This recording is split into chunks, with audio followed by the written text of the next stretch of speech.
Gaza in ruins. Israel launched full-scale retaliation attack against Hamas. This is a video from Weeb Union explaining the situation on the ground. The Palestinian conflict, and let's get started with the territorial changes, as the Israeli powers have managed to completely push back the Palestinians back over the Gaza line, which was the ceasefire line of 1950. There is still some gray zones as the Israelis are clearing some of these areas, but most of the Gaza forces have been pushed back to Gaza, and the Israelis essentially have full control over the previous borders prior to the initial offensive by the Palestinians.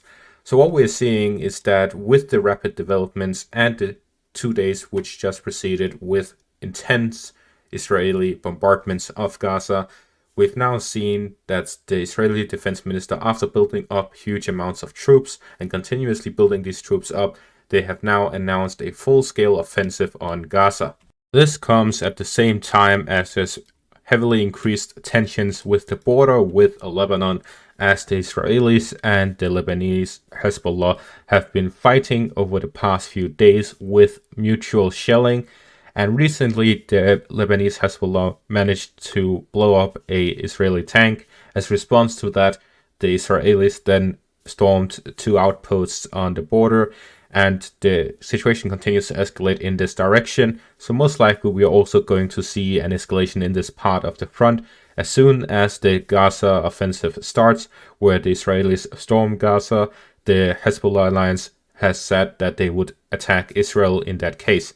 So most likely we're seeing a 2-front war for Israel, where they'll be fighting the Palestinians in Gaza and the Lebanese in the north. So this will be a 2-front war to the north and to the south of the state. The Palestinians in Gaza are realizing that the current way the war is going is not preferable to them. So they, earlier today, sent a message to the surrounding Muslim and Arab countries, stating that this Friday is a Friday where they want everyone to mobilize, whether it be Egypt, Jordan, Saudi Arabia, Syria, Lebanon, or even the West Bank. They want everyone to join them on that day. That is what they say, this Friday.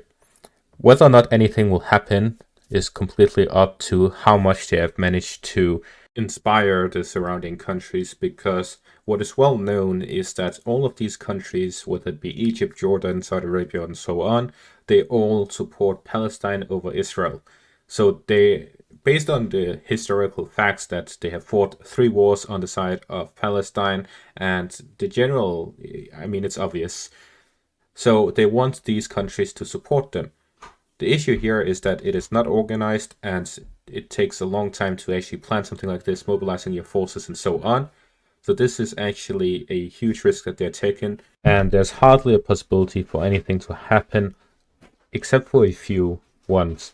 For example, we have Lebanon and the West Bank. They could possibly join. There's also the thing that the United States have sent the aircraft carrier to Israel.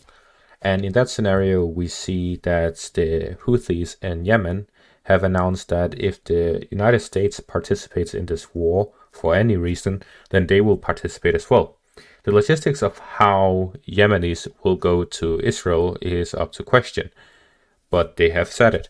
So we are seeing that multiple organizations, also the Iraqis and the Syrians, some Syrian groups, have said that they want to support Palestine, especially if the United States participates. So there is this possibility of an escalation even further based on that. Well, let's go back to the recent developments, as the Israeli forces have managed to completely recapture the borders with Gaza. In the southern parts, they managed to capture the checkpoint here by the border between Israel and Egypt. With this, they managed to then push northwards from these positions along the borderline, attacking the Palestinian positions from 3 directions: from the south, from the west, and from the north. So in these directions, we have seen that they managed to actually push out most of the Palestinian forces. There's still some left around, and they're doing some cleaning operations, but essentially, most of the Palestinian forces were pushed back into Gaza. And this is similar with what happened here in the central parts, where after the advances here to the west and to the north of these positions, the Israeli forces then made a pincer maneuver from the north and from the south, to push their